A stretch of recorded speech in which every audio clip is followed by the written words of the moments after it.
En este video vamos a resolver este ejercicio, ¿no? Problema 7.26 correspondiente al texto de Mirulov, ¿no? De los siete rusos. Esta es la edición nueva, ¿no? Creo que la quinta edición. Hay la edición antigua, creo que la mayoría maneja la edición antigua, ¿no? Eh, Creo que no hay mucha diferencia, ¿no? Creo que en la nueva edición hay menos problemas, ¿no? En la antigua edición hay muchos más problemas. También lo tengo en físico, ¿no? Pero no lo uso mucho. La principal diferencia es las unidades. En el sistema antiguo está en kilogramos fuerza, centímetro al cuadrado.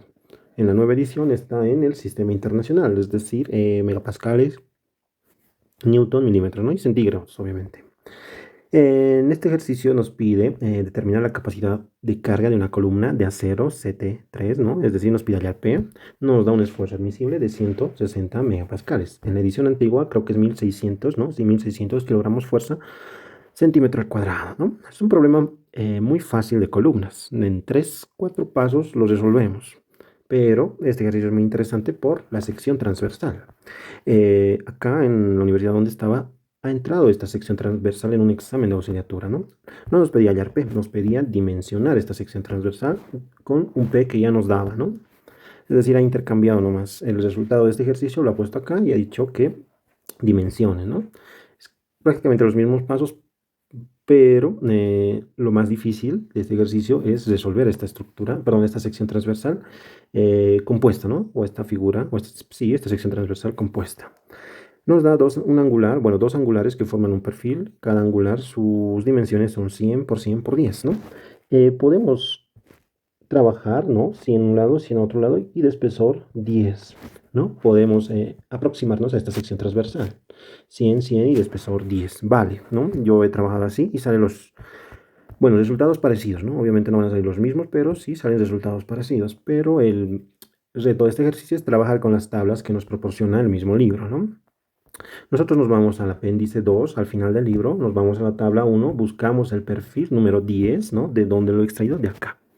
Este 100 nos dice que es un lado, 100 nos dice que es el otro lado, ¿no? La longitud de esos angulares, perdón, del angular, ¿no? Es decir, B vale 100 y este B vale 100, ¿no? 10 vendría a ser D o su espesor, ¿no? Entonces yo busco el perfil número 10, ¿no? De lados iguales que sean 100. Voy a obtener los datos, bueno, voy a obtener primeramente esta figura, ¿no? Que me representa muchas cosas que voy a necesitar y que voy a usar. Primeramente voy a extraer los datos, ¿no? Me he hecho el dibujo, ¿no? En el libro está tal cual, está este mismo dibujo gráfico, perdón. Y en la parte del perfil 10, ¿no? Me acerco y busco, bueno, lo puedo trazar, ¿no? Aquí estamos en el perfil 10, voy a trazar una recta, ¿no? Ahí está, en el libro. Y voy a empezar a extraer todos los datos, ¿no? Digamos, el área es el primer dato. Bajo y extraigo el área. Después está la inercia en X, digamos. Bajo y extraigo la inercia, ¿no? Entonces así voy a ir extrayendo todos los datos que creo que me van a servir, ¿no? En este caso yo he extraído el área. Es decir, el área de esta sección transversal, ¿no? De este angular es 19.2 centímetros al cuadrado. B, para mí representa el largo de mis angulares, ¿no? Que son iguales, serían 100 milímetros, 10 centímetros. D, el espesor me representa 10 milímetros. Esto es interesante. Z sub 0, que vendría a ser la distancia desde la parte inferior de mi angular a su centro de gravedad, ¿no? Su centro de gravedad está acá. Perdón. Ah, ya. Su centro de gravedad está ahí, ¿vale? Z sub 0, 2.83 centímetros. Ahora, acá es donde debemos entender, miren cuántas inercias tengo. Tengo 4 inercias. Tengo que saber a qué eje corresponde cada inercia, ¿no? Y cómo lo puedo utilizar para beneficiarme y resolver más rápido este ejercicio. Primeramente tengo la inercia en X. Me veo al gráfico y veo que el eje X es un eje centroidal, ¿no? Listo. Pero este no es un eje de simetría. Entonces no es un eje principal de inercia, es un eje centroidal y ya, ¿no? El eje X. La inercia X1. Me vengo y la inercia, perdón, el eje X1 está en la base, ¿no? Entonces esto para mí se presenta la inercia de esta sección transversal respecto a su base, ¿no?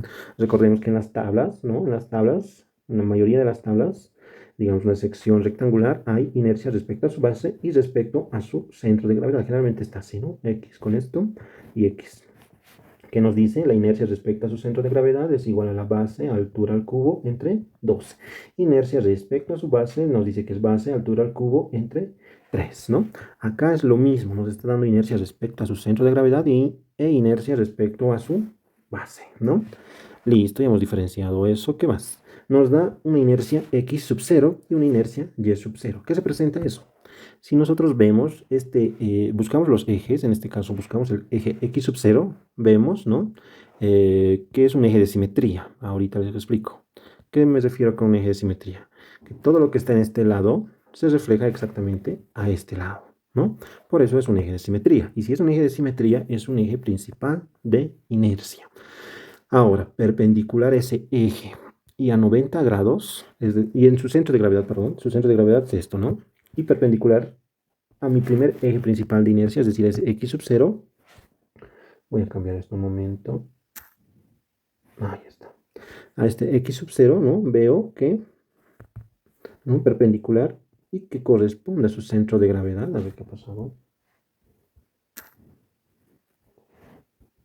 Ahí está, ¿no? Que corresponde a su centro de gravedad. Entonces, para mí, este y sub 0 también va a ser un eje principal de inercia. ¿Qué significa eso? Que esto de acá son inercias principales, ¿no? Es decir, que respecto a esos ejes, el producto de inercia va a ser igual a 0. Listo. Espero que se me haya entendido eso, que es muy importante, ¿no? Porque vamos a utilizarlo. ¿Qué más quería? Ah, ya. Muy importante es este ángulo, ¿no? Primeramente estaba inicialmente, ¿no? Como en el estado tensional, ¿no? Yo tengo la inercia respecto a este eje, ¿no? X. Y respecto a este eje, Y. Ahora, estos dos ejes, a ver, lo voy a seleccionar. A ver, a ver, a ver. Ahí está. Estos dos ejes, voy a copiarlo, los he rotado, perdón. Ahí está. Estos dos ejes centroidales para mí que están acá, los he venido rotando, rotando, rotando hasta que se han vuelto ejes principales de inercia. Es decir, que este eje ha rotado, ¿cuánto ha rotado? 45 grados, obviamente, ¿no? ¿En qué sentido? Antihorario. Y para mí eso es positivo, ¿no? Entonces yo puedo decir que desde este eje X hasta este eje X sub 0, ¿no? Ha rotado un ángulo alfa. ¿Qué ángulo es ese? El alfa P, que conocemos, ¿no? Bueno, si en momentos de segundo orden estudiamos esto, ¿no? Hallar las inercias centroidales, hallar el ángulo alfa P y posteriormente las inercias principales. Acá es al revés. Vamos a hacer ahorita, ¿no?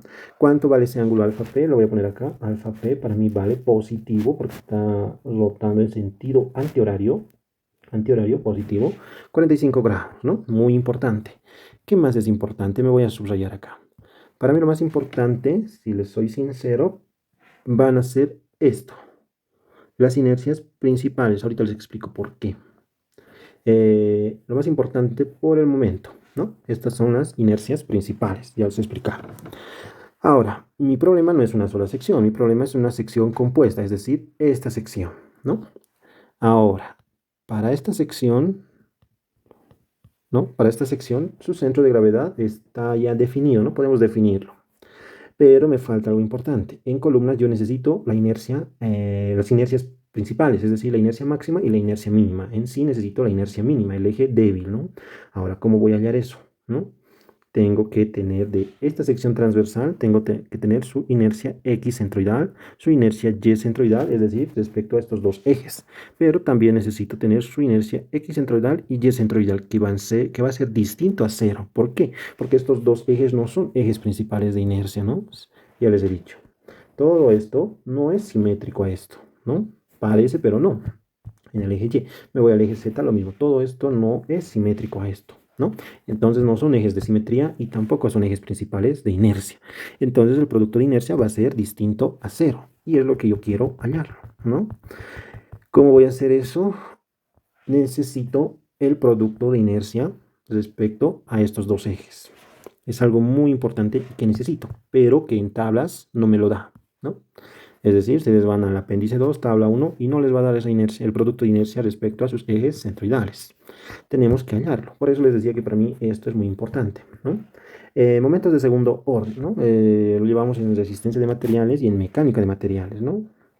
Perdón, mecánica de estructuras, no mecánica de materiales.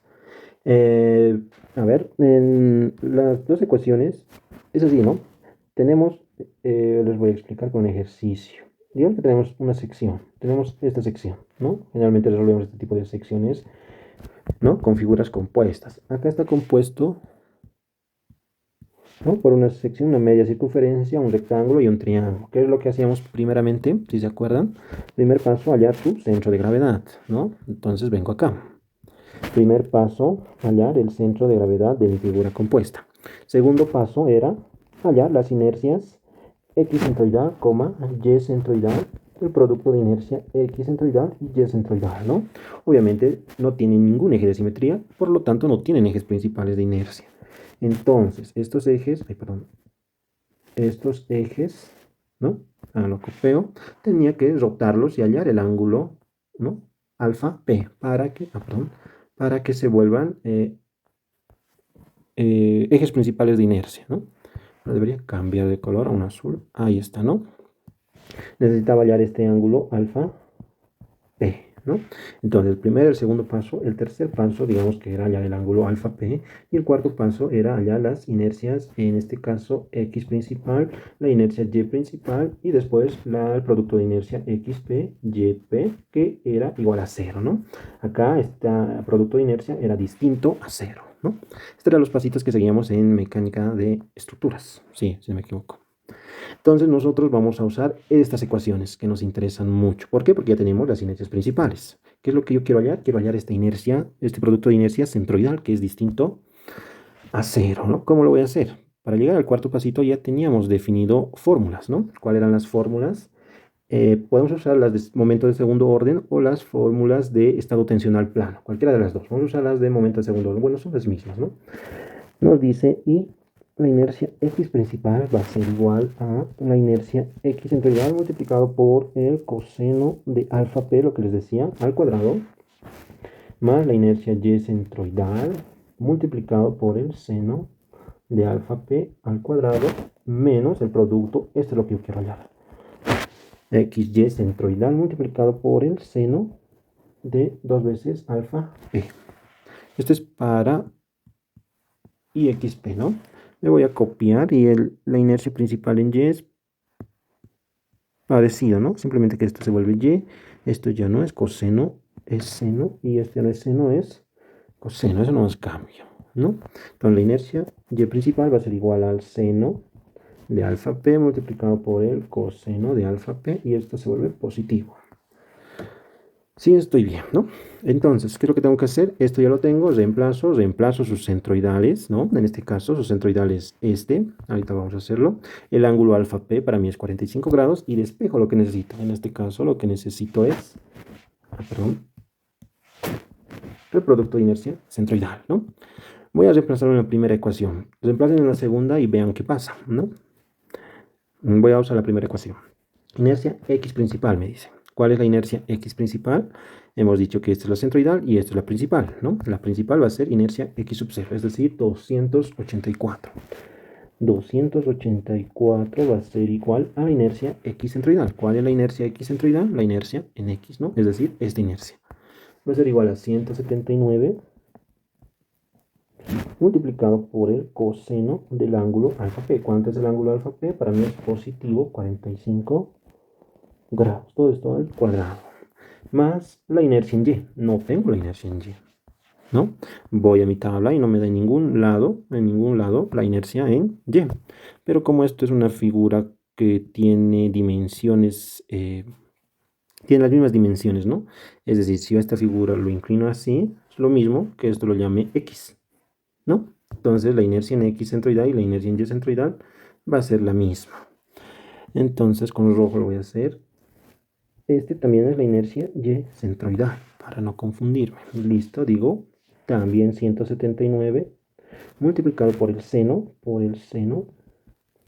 de el ángulo alfa P, que en este caso es positivo 45 grados. Todo esto al cuadrado menos el producto de inercia X centroidal, Y centroidal que quiero calcular, multiplicado por el seno de 2 veces alfa, es decir, de 2 por 45 grados. Creo que tengo una ecuación con una sola incógnita, ¿no? Lo que yo quería. Y acá voy a despejar inercia X centroidal y Y centroidal va a ser igual, digo, entonces va a ser igual. Voy a poner la calculadora, 284 va a ser igual a 179 coseno de 45 más 179 seno de 45 menos un producto de inercia X, yo lo voy a llamar por el seno de 2.45.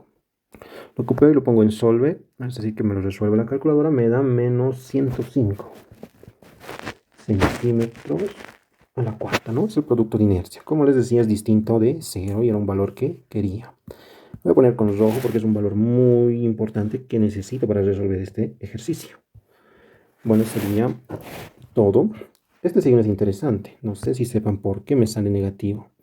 Es interesante porque no voy a usar ese signo. No me interesa. Ah, ya, acá está, ¿no? Pueden preguntar a sus docentes o auxiliar por qué. ¿No? Es algo de masas. Pero lo pueden preguntar o pueden investigar, ¿no? Generalmente en las tablas de inercia nos dan esta figura, o también he visto una circunferencia, ¿no? Bueno, para las cuartas circunferencias. Me dice que si mi triángulo está en esta posición, el producto de inercia es positivo. Si está en esta posición, el producto de inercia es negativo. Positivo y negativo, ¿no? Acá lo mismo. Positivo, negativo, negativo.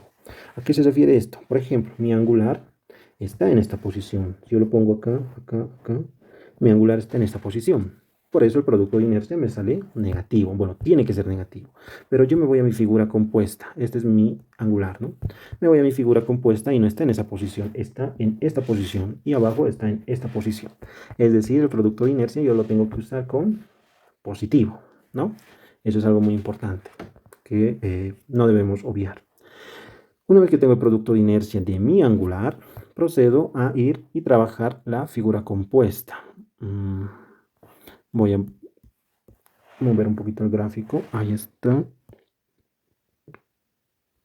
Ahí lo voy a mover. Y esto yo lo voy a llamar figura compuesta.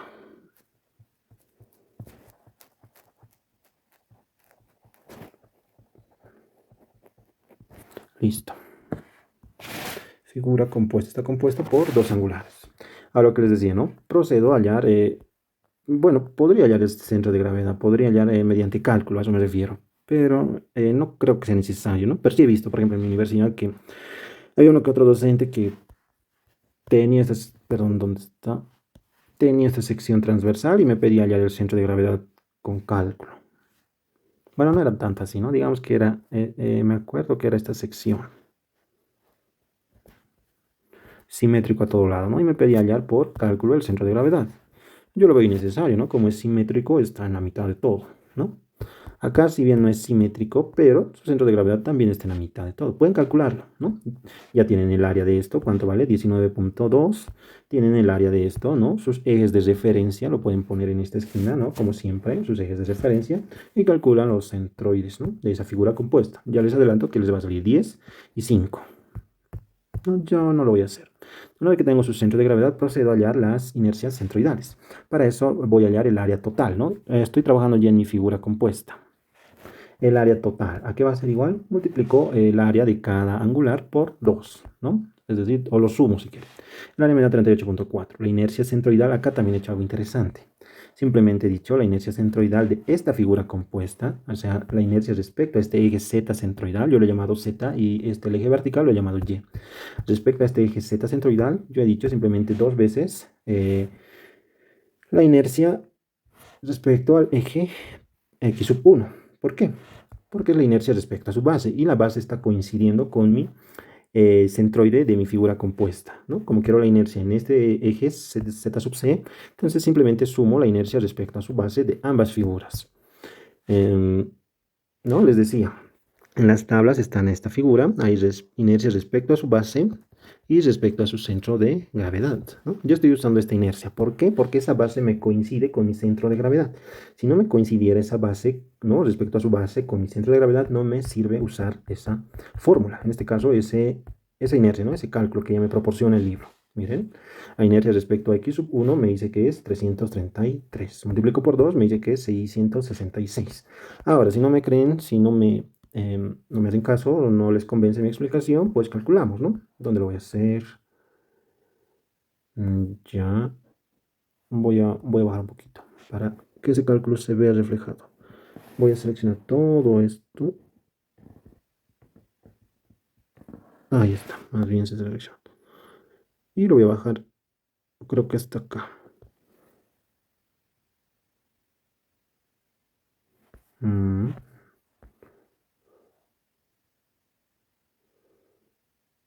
Ah, ya, me he equivocado en algo. Y ahorita lo corregimos. Listo, ahí está, ¿no? Estábamos acá, en la inercia Z centroidal. Si no me creen, pues lo vamos a resolver. Nosotros vamos a usar la inercia respecto a X, ¿no? Es decir, respecto a su centro de gravedad de cada angular, o de, ¿no? De mi figura, de mi única figura, ¿no? En este caso tengo dos figuras. Mi figura compuesta está compuesta por dos figuras. ¿Qué es lo que voy a hacer? Pues aplicar el teorema de Steiner. Inercia X centroidal va a ser igual a, voy a abrir llaves, a la inercia centroidal, ¿no? ¿Cuánto es la inercia respecto a este eje? Esta inercia, ¿no? Por eso se llama momentos de inercia. Yo quiero la inercia respecto a su centro de gravedad de mi figura compuesta, ¿no? La que yo tengo está acá y yo quiero acá. ¿Qué tengo que hacer? Trasladar esa inercia hasta acá. ¿Cómo lo voy a trasladar? Con el teorema de Steiner, ¿no? Es muy fácil de entender, ¿no? Es decir, tengo que trasladar esta inercia de acá a acá, con el teorema de Steiner, con esa D, ¿no? D lo conocemos. ¿Cómo voy a hacer eso? Les decía, ¿no? La inercia respecto a su centro de gravedad, la inercia en X para mí es 179, ¿ok? Entonces digo 179 más el área. ¿Cuánto es el área de cada figura? 19.2. 19.2 multiplicado por la distancia. Esa distancia es lo que les decía. ¿Cuánto vale esa distancia? Z sub 0, ¿no? La distancia desde la inercia, desde el centro de gravedad de mi figura al centro de gravedad de mi figura compuesta. 2.83. 2.83. Todo esto al cuadrado. Cierro mi llave, lo multiplico por 2, ¿no? Y lo voy a poner a la calculadora. A ver, se me apagó. Ahí está, 179 más 19.2 multiplicado por 2.83 al cuadrado por 2. Me sale 665.54 centímetros a la cuadra. Noten que me sale idéntico, ¿no? 666, 665, ¿no? Esto debe ser porque este 333 no es un número exacto, ¿no? Debe tener algunos decimales, pero el libro ya lo ha redondeado, ¿no? Pero para mí es admisible.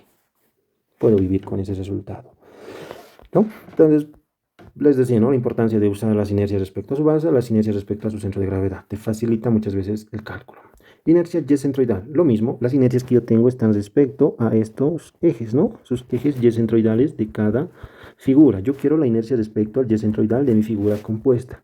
¿Qué tengo que hacer? El teorema de Steiner. Es decir, que tengo que trasladar la inercia de este eje a este otro eje. ¿Cómo voy a hacerlo? Con el teorema de Steiner, ¿no?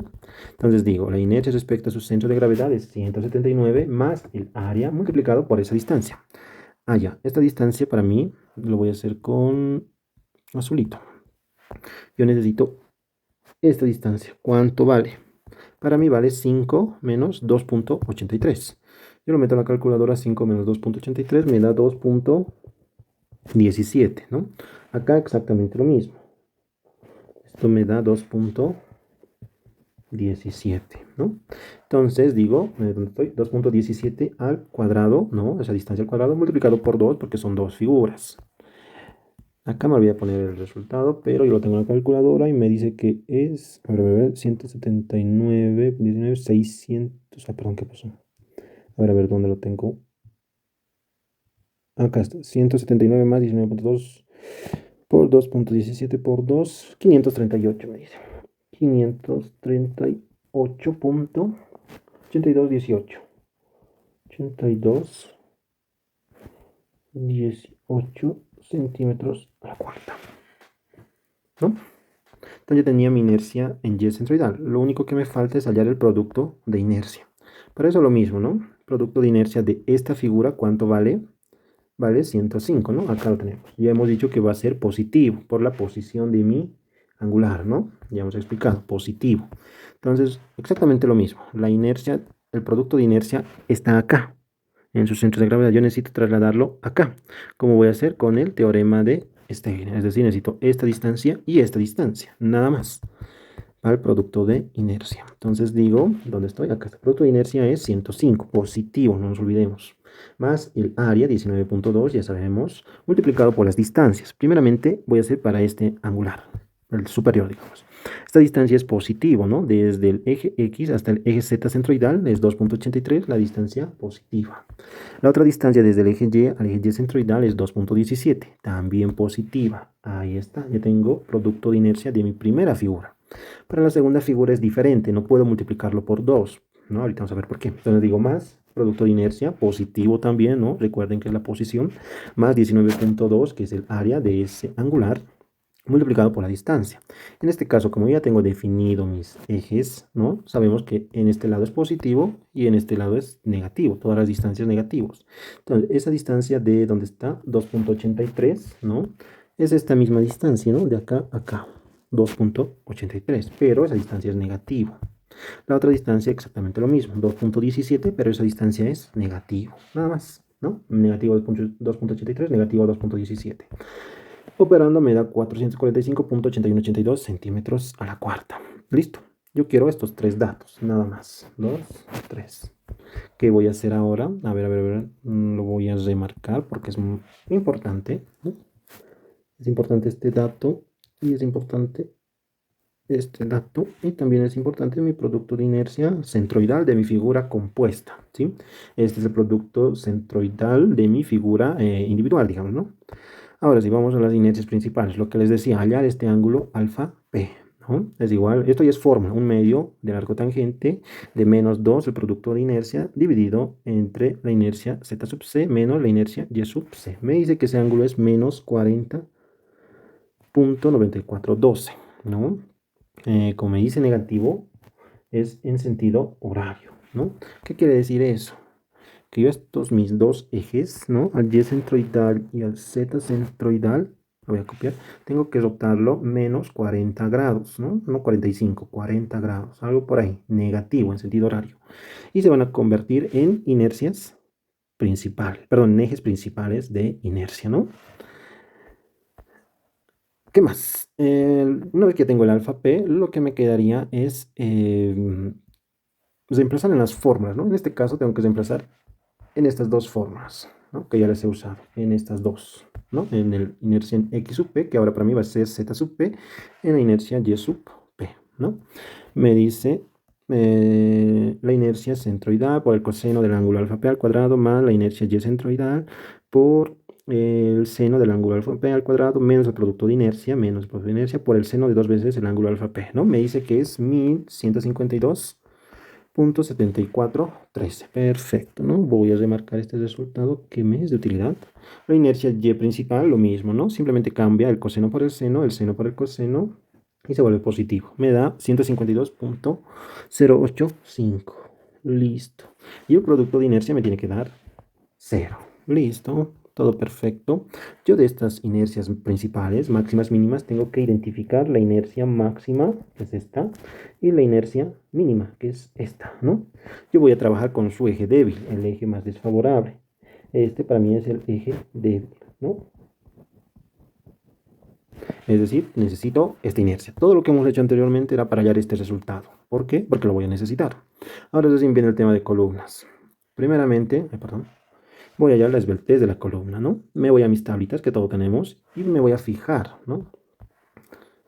Perdón, me voy a fijar en mi columna. Veo mi columna es empotrado y articulado, ¿no? Un extremo empotrado, el extremo inferior y el extremo superior articulado. Me voy a mis tablas y busco eso, empotrado, articulado. Y me da un factor U, ¿no? De 0.7. ¿Para qué voy a necesitar eso? Para hallar mi longitud efectiva, ¿no? Lo multiplico por mi longitud total de mi columna, 1.5, ¿no? Es decir, 0.7 por 1.5 me da 1.05. Una longitud efectiva de 1.05, es decir, el 70% de mi longitud, ¿no? Después procedo a calcular la esbeltez. La esbeltez para mí no es otra cosa, a ver, no, esbeltez, ahí está, no es otra cosa que la longitud efectiva entre mi radio de giro, ¿no? Mínimo, obviamente, mi radio de giro mínimo. El radio de giro para mí es raíz de la inercia mínima dividida entre el área. ¿Sí? Está bien, multiplicado por la longitud efectiva. Es lo que he hecho. La longitud efectiva lo estoy multiplicando por 100 para transformar a centímetros. Dividido entre mi inercia mínima, que es lo que yo quería, que es 152.0805 dividido entre el área, 19.2. Ay, ay, ay, ay, ay, ay. Esto no es 19.2. Acá hay un error. Yo tengo que trabajar con esta área de 38.4.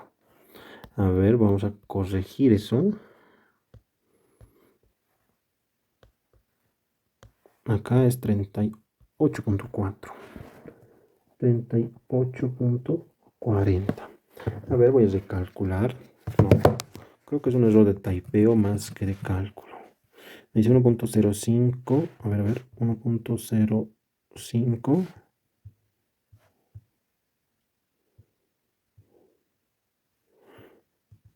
Ay, perdón. 1.05 por 100 dividido entre 152, 0.838.4. 52.7616. Está bien mi cálculo, ¿no? Ahí había un error. Es entre el área total de mi figura compuesta. Listo, la esbeltez me da 52.7616. Con esa esbeltez yo me voy a la... Esto creo que es el apéndice. Me voy al texto de Mirlop. Y me voy al apéndice. A ver, déjenme ver. Bueno, es antes de los resultados. Apéndice 3 dice, coeficiente de reducción de la tensión admisible, ¿no? Voy a anotarlo acá. Apéndice 3 del texto de Mirulov, ¿no? Que me da el coeficiente de reducción de la tensión admisible. Yo para ir a este apéndice tengo que ir con mi esbeltez y con el tipo de acero, ¿no? O de material. En este caso era un acero CT3, ¿no? Y me dice, para una esbeltez de 50 hay un factor de reducción, un coeficiente de reducción de 0.89.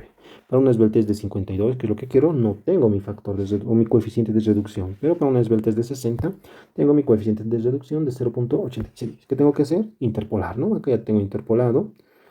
Y me sale 0.8817, ¿no? Este factor de reducción lo multiplico por mi, en este caso, tensión admisible, ¿no? De mi columna, que es 160.